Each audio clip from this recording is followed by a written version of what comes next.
C'est très étonnant, mais par exemple, les chassidim viennent plus se faire coacher que les non-chassidim. Le coaching, c'est pour ceux qui en veulent plus. Coup de pouce, découvrez le savoir-faire et les idées des entrepreneurs Olim. Nous avons l'habitude sur Studio Qualita de recevoir des coachs et de donner des coups de pouce à cette profession qui est très répandue mais pas toujours très bien connue. Et puis ne dit-on pas qu'à chaque coaché potentiel, il y a un coach quelque part qui vous attend. Alors si vous cherchez le bonheur à tout prix, si vous avez tout pour être heureux mais finalement vous ne l'êtes pas tant que ça, peut-être que cette émission va vous intéresser. Nous on a souhaité mettre en lumière Jordan Aaron Bokobza qui est coach, diplômé du Merkaz Alon à Bnei Brak. On est ravis de l'accueillir. Bonjour. Bonjour. Voilà, alors on est très content parce que c'est vrai que... Bon, il faut préciser d'abord que vous coachez uniquement les hommes. Voilà. C'est pas souvent qu'on donne la parole à des coachs non mixtes, entre guillemets. Est-ce qu'il y a une façon différente de coacher les hommes et les femmes ? Techniquement, je pense qu'il faut toujours comprendre le monde de la personne qu'on coach. Okay. Donc, en tant que professionnel, l'idée, elle est toujours d'essayer d'approfondir et d'atteindre la vérité de la personne pour savoir où est-ce qu'elle en est dans la vie et l'aider. Après, à partir du moment où on a fait son travail d'approfondissement, le travail reste le même. Alors, vous êtes spécialisé en communication et développement personnel. Voilà. Est-ce que, on va dire, j'imagine que vous coachez à Bnei Brak, est-ce que les gens plus ou moins religieux, orthodoxes, viennent se faire coacher facilement ? Ou c'est pas encore entré dans les mentalités ? C'est très étonnant, mais par exemple, les chassidim viennent plus se faire coacher que les non-chassidim. C'est quelque chose qu'ils ont... Ils n'ont pas de problème à faire. Pourquoi ? Parce que ce sont des gens qui travaillent en général et donc ils sont un peu dans... Même pas.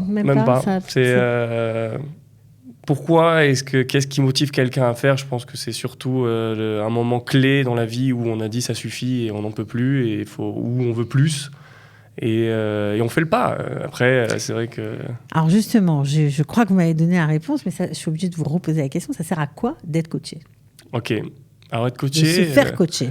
Se faire coacher, c'est une phrase que j'ai entendue donc, de Tony Robbins, un coach qui est très connu aux États-Unis, qui a dit que le coaching, c'est pour ceux qui en veulent plus. Et plus on y réfléchit, et plus c'est vrai. C'est que l'homme, ça n'a aucun... Ça ne veut pas dire qu'on est dans une petite vie, qu'on est mal, qu'on est très déprimé. Ça ne veut pas forcément dire ça. Voilà. On peut être dans une très bonne vie, bien travailler, être heureux dans son job, sa famille, mais finalement ne pas être satisfait, vouloir améliorer ou ses performances ou son bonheur, ou peu importe, quoi. C'est ça. Disons que ça dépend de ce qu'on recherche. Mais quelqu'un qui recherche le bonheur, il peut avoir tout ce que la société a en général. Et pourtant, lui, s'il ne se retrouve pas, il n'y est pas heureux parce que son bonheur à lui, son bonheur personnel, il ne l'a pas atteint. Il investit dans des choses qui sont importantes aux yeux de la société, comme l'argent, je sais pas, le luxe, mais finalement, lui, ce qu'il recherche, c'est peut-être autre chose. Et c'est pour ça qu'il n'est pas heureux. Quelque chose de très personnel qui ne correspond peut-être pas du tout au canon de ce qu'on appelle le bonheur. Exactement. Voilà, donc c'est à ça que sert le coach. Et sortir des problèmes et aller plus loin dans la vie. Bon, alors pour sortir des problèmes, j'imagine qu'on a des outils. Exactement. Alors, quels sont les vôtres ? En tant que coach, ce qu'il y a la PNL et le coaching. Donc, en tant que coach, les outils qu'on a, c'est par exemple changer la manière de réfléchir des personnes. On a dans notre inconscient des manières de penser qui sont figées. Et donc, si je garde ces manières de penser, alors je vais toujours réaliser les choses de la même manière. Mais si j'arrive à amener cette conscience, cet élément de manière consciente, alors je vais pouvoir en prendre conscience et le changer. C'est-à-dire que les histoires qu'on se raconte ne sont pas toujours... c'est toujours les mêmes, on tourne en boucle et c'est ça qu'il faut changer ? Pas du tout, on ne tourne pas en boucle parce que chacun, encore une fois, en fonction de son expérience personnelle, de son enfance et tout ce qu'il a vécu, arrive à des conclusions dans sa vie. On arrive tous à des conclusions. La question, c'est est-ce que les conclusions de ma vie m'empêchent d'avancer ou est-ce qu'elles me permettent d'aller encore plus loin ? Donc, tant que je peux aller plus loin, je n'ai pas besoin d'un coach. Mais si ma conception de la vie me bloque, alors il faut faire quelque chose. Il y a des résultats ? Énormément. Vraiment ? Ouais. Il y a des personnes... C'est ce que j'aime le plus en coaching parce que ça apporte un nouveau souffle. C'est pas seulement... Il y a une métaphore, enfin pas une métaphore, une histoire comme ça d'un petit poussin dans sa coquille, et on lui dit, tu sais, tu peux décorer ta coquille, tu peux mettre des rideaux, tu peux mettre une lumière, un petit canapé et tout, et on peut lui dire aussi, tu sais, tu peux casser Tu peux casser la coquille, sortir, et il y a un monde extraordinaire dehors. Et c'est ça, c'est qu'en fait, des fois, dans la vie, quand on est bloqué, on est toujours en train d'essayer d'améliorer notre petit quotidien, d'arrondir les fins de mois et de voler des plaisirs dans les moments qu'on peut, au lieu de respirer à fond, quoi. Bon, alors on comprend que c'est ouvrir le champ des possibles pour tout le monde, mais je voudrais revenir sur les outils. Est-ce que vous pouvez nous donner des exemples concrets de ce que vous faites? Par exemple, au hasard, une personne qui est face à une situation, qui ne sait pas quoi choisir dans sa vie. Elle est à droite ou à gauche pour X raisons. Alors, il y a des outils de NLP qui permettent de justement... Donc, programmation neurolinguistique. Voilà, programmation neurolinguistique, exactement. Qui permettent en fait de faire vivre, entre guillemets, en simulation, les deux possibilités. On lui permet, on le rentre en transe, ce qu'on appelle dans la NLP, dans un état un peu semi-endormi, on n'est pas dans l'hypnose, mais dans semi-endormi, un état de bien-être personnel qui permet un peu d'ouvrir justement la porte à l'inconscient.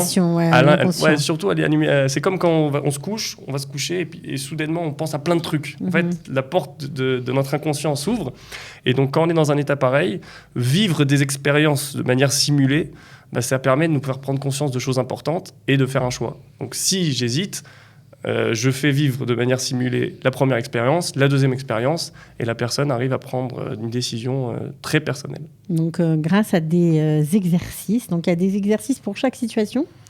Ouais, il y en a pas mal. Ouais. C'est vrai ? Il y a même des... Si, par exemple, je sais ce que je veux faire, mais je ne sais pas comment. Un autre exercice qui consiste à simuler une table assise avec des personnes qui peuvent me conseiller.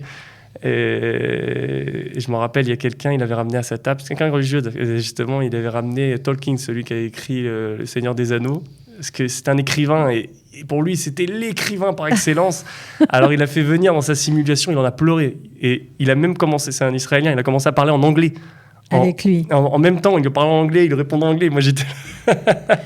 c'est saisissant, j'imagine. C'est impressionnant. Ouais, de voir la transformation. C'est ça qui vous anime, qui a fait que vous avez eu envie de devenir coach ? Ouais. Personnellement, moi, j'ai toujours recherché à essayer d'aider les autres, d'être là pour les autres. Je sais pas, ça m'a toujours plu. Je pouvais être bien entouré, et pourtant... passer un moment de mon temps avec la personne de la classe qui n'était pas du tout appréciée, parce que je sais pas. Qui était dans son coin, qui était mal, quoi. Ouais, pas dans la chavoura, comme on dit en hébreu, pas dans la bande. Et puis finalement, j'ai été moi aussi me faire coacher à un certain moment de ma vie. Et quand il a créé cette fameuse transformation qu'on a parlé au départ, qu'on a ouvert des portes, je lui ai dit, c'est ça que je veux faire. Et c'est ce que vous avez fait. Et c'est ce que j'ai fait. Bon. Est-ce que ça coûte cher une séance chez vous, Jordan Aaron ? Une séance, c'est un prix que j'ai décidé qui n'augmentera, j'espère, jamais. Parce que je ne pense pas que, parce que sous prétexte que voilà, c'est quelque chose qui doit rester accessible. Donc c'est entre 200 et 250, on va dire 200. On va dire pour ceux qui m'appelleront de Qualitas, ce sera 200. Ce sera 200, voilà. Et apparemment, ça marche. Vous avez pas mal de réussite. Nous, on tenait à vous mettre un petit peu sous les feux de la rampe, voilà, parce que c'est vrai qu'après cette année de Corona, on imagine que les gens allaient se faire coacher. C'était une dépense qui venait en bas de la liste. Voilà. Bien que finalement, après le Corona, justement... y a plein de personnes qui se sont rendues compte que le quotidien, c'était pas ça, que ma relation avec mon épouse, c'était pas ça, ou mon conjoint, c'était pas ça, que le travail que je faisais, je m'en suis libéré et c'est tant mieux, mais je sais pas quoi faire. Ou finalement, j'ai repris mon quotidien alors que pendant le Corona, j'ai découvert des choses que j'ai plus maintenant. Il y a plein de situations qui sont inattendues et... Ça mérite d'investir sur soi, en fait. Le bonheur, c'est à s'investir sur soi, il n'y a pas de... On dépense un peu de sous, mais bon, on vaut bien le jeu. C'est ça qu'il faut passer comme message. Je vous dis franchement, on investit sur soi. Le cours que j'ai fait, à part m'apprendre le travail en fait, que je suis en train de faire, j'ai découvert 2 choses pendant le cours, ça valait tout l'argent du monde. Ça suffisait, quoi, même si je ne travaillais pas après. Ok, bon, alors vous êtes quand même coach depuis 5 ans, vous travaillez depuis 5 ans, c'est déjà pas mal. J'espère qu'il y aura plein de gens qui vont vous appeler, qui viendront, pourquoi pas, tenter l'expérience avec vous. En tout cas, merci beaucoup d'avoir été avec nous. Merci à vous. Si on a envie de vous contacter, on fait comment ? Téléphone, WhatsApp. Vous avez une page Facebook ou pas ? On a une page Facebook. Oui, qui s'appelle ? Jordan Boukomza 9, je crois. Jordan Boukomza 9, d'accord. Donc on peut vous contacter par ce biais-là. Sinon, on peut vous appeler ? Voilà, 050 65 57 297. C'est mieux par téléphone que par Facebook. Ça marche mieux. D'accord, alors par téléphone, parfait. Voilà, et il y a le site aussi qui commence à se remplir, lifecoach.co.il, et voilà, donc ceux qui veulent plus d'informations peuvent aller voir là-bas. Et en tout cas, on souhaite à tout le monde. En tout cas, je pense que vous serez bien accueillis. Merci beaucoup et plein de bonnes choses. Alors, plein de patients, plein de gens que vous allez aider. Merci beaucoup, merci à vous. De rien. Ciao. Coup de pouce, découvrez le savoir-faire et les idées des entrepreneurs Olim.